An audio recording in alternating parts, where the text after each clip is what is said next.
Basic rules for families. These are some of the ways you can be able to help your family maintain generational wealth. I know some of you might see kama it's a long way to go, but unaanza pole pole, then you build it. So now we are looking at, you have to set aside at least 1% of the home value every year just for maintenance and any repairs that might arise. You know, hata mkinunua nyumba, at the end of the day, kuna kuanga na repairs, you know. At some point you are going to do renovations. So you need to be prepared at all times to have that money at hand in case anything arises.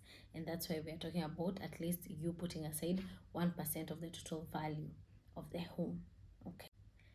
Then make sure you save for retirement and then for your kids' education. Remember the circle of life. Maximum age that we tend to work with is 80. When you are at 0 to 20, you're not really working, you're not generating any income. And that applies to your kids.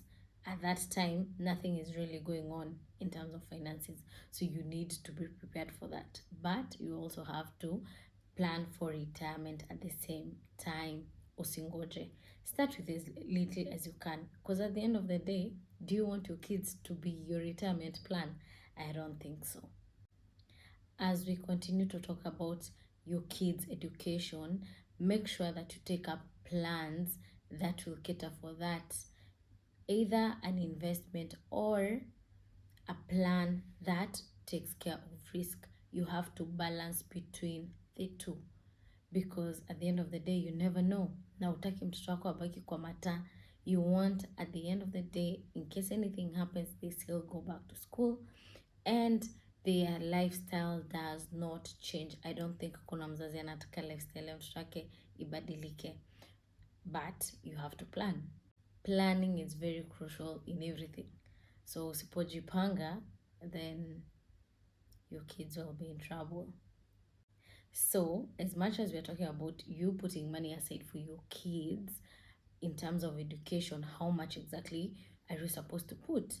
So we are going to just do a rough estimate so we can take up the age of the child. So maybe your child is 6, then multiply it like with 200,000. This will give you a rough estimate of how much they will need for their education. And basically, this is not the full amount. This is at least half. This is supposed to guide you to know which schools you can actually afford and which schools your kids can go to. Again, you have to plan, and you have to plan in advance. Then spend at least 10 to 15% of your monthly income on food, groceries, and going out. If you find yourself exceeding that, and how come a budget for just in case, or just having that miscellaneous, then chances of you also getting into bad debt are very high. So make sure you are keen on that. Pesa isikuwe inaishia just on food and then there is nothing left for other things. You have to balance. Again, I repeat, you have to plan. And that's why I always talk about budgeting. When you budget, then it means you have a plan. You know where your money is going. You're accountable. Then finally, if you want to replace an electronic in your home, then you have to consider maybe it's more than 8 years. Unajua 8 years with this technology, vitu zinabadilika. So you want to also focus on that so that vitu sikuje kuharibikia kwa nyumba ama zichome nyumba ama, just also be keen on that. Don't assume. And in case you want to fix it, labda imeharibika, but the costs are more than half of you buying a new one, then just get a new one. Okay?